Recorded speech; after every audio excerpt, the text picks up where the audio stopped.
आज हल्ला बोल में हम चर्चा करेंगे कि 4 जून के बाद कौन कौन जाएगा जेल। ये सवाल इसलिए उठ रहा है क्योंकि एक तरफ प्रधानमंत्री नरेंद्र मोदी अपनी हर रैली में ये कह रहे हैं कि जब 4 जून के बाद नतीजे आएंगे और उनकी सरकार तीसरी बार के लिए बनेगी तो सख्त कार्रवाई होगी भ्रष्टाचारियों के खिलाफ, यानी विपक्ष के और नेता भी जेल में जा सकते हैं। दूसरी तरफ अब इधर जो विपक्ष के नेता है वो भी ये दम भरने लगे हैं कि अगर हम सत्ता में आए तो बीजेपी के नेता जेल में जाएंगे। मीसा भारती, लालू प्रसाद यादव की बेटी और आरजेडी की उम्मीदवार ने तो यहां तक कह दिया कि प्रधानमंत्री नरेंद्र मोदी जेल में जाएंगे अगर वो सत्ता में आते हैं, यानी इंडिया गठबंधन आता है। प्रधानमंत्री नरेंद्र मोदी हर रैली में भ्रष्टाचार के खिलाफ, अनुच्छेद 370 को हटाए जाने के बारे में, राम मंदिर के मुद्दे पर जनता के बीच में जाकर अपनी बात कह रहे हैं। तो भ्रष्टाचारियों के खिलाफ एक्शन सबसे बड़ा मुद्दा बन रहा है, इधर से भी उधर से भी। आज हल्ला बोल में इसी पर चर्चा करेंगे कि 4 जून के बाद कौन कौन जाएगा जेल। मोदी पर उनका गुस्सा 7वें आसमान पर है और इसलिए कुछ भी बोलते जा रहे हैं। और जब मैं कहता हूं, जब मोदी कह रहा है भ्रष्टाचार हटाओ, तो वो कह रहे हैं भ्रष्टाचारी बचाओ। बीजेपी भ्रष्टाचार वाले हथियार को हर रोज नई धार दे रही है और प्रधानमंत्री मोदी विरोधियों पर लगातार वार कर रहे हैं। जब कांग्रेस की सरकार थी तो गरीब का, नौजवान का पैसा बिचौलिए खा जाते थे। भाजपा सरकार लोगों के हक का पैसा सीधे उनके बैंक खाते में ट्रांसफर कर रहा है। कांग्रेस की सरकार होती तो ये सब कुछ लूट जाता। दूसरी ओर भ्रष्टाचार को लेकर विपक्ष की बौखलाहट बढ़ रही है और बात प्रधानमंत्री की गिरफ्तारी तक पहुंच रही है। इलेक्टोरल बॉन्ड पे कौन जवाब देगा? जब आते हैं वो हमारे परिवार पे आरोप लगाते हैं भ्रष्टाचार का। जानते हैं कितना बड़ा भ्रष्टाचार है।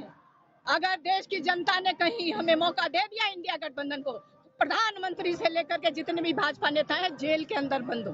पहले उन्होंने अपना और अपने परिवार का विचार करना चाहिए। इतने प्रकार के घोटालों में और करप्शन में ये लोग अटके हुए हैं और ये कोई हमने लगाए हुए आरोप नहीं है, कोर्ट ने उनको सजा दी है। तो इसलिए इस प्रकार की बातें कहकर लोकतंत्र का मजाक उड़ाना, न्यायपालिका का मजाक उड़ाना वो छोड़ दें। भ्रष्टाचार के अलावा बीजेपी आतंकवाद और राम मंदिर को लेकर भी विपक्ष को घेर रही है। कांग्रेस ने प्रभु राम के अस्तित्व पर सवाल उठाए हैं। ये कांग्रेस ही है जिसने पहले राम मंदिर का विरोध किया। जितने अड़ंगे डाल सकते थे डाले, अदालत में भी रुकावटें करने की कोशिश की।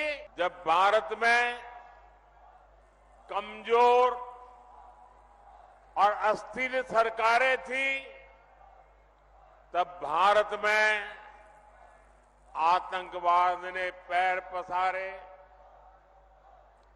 आज भारत में मोदी की मजबूत सरकार है, इसलिए आतंकवादियों को घर में घुसकर मारा जाता है। बीजेपी के पास 2 तरह के मुद्दे, एक वो काम जो मोदी सरकार ने किए और दूसरे वो काम जो पहले की सरकारों ने नहीं किए। ये भाजपा की मजबूत सरकार ही है जिसने 7 दशक बाद जम्मू कश्मीर से आर्टिकल 370 खत्म करने का साहस किया। ये मोदी है जिसने 1 रैंक 1 पेंशन लागू करके पूर्व सैनिकों को 1 लाख करोड़ रुपए से ज्यादा उनके बैंक खाते में पहुंचा दिए हैं।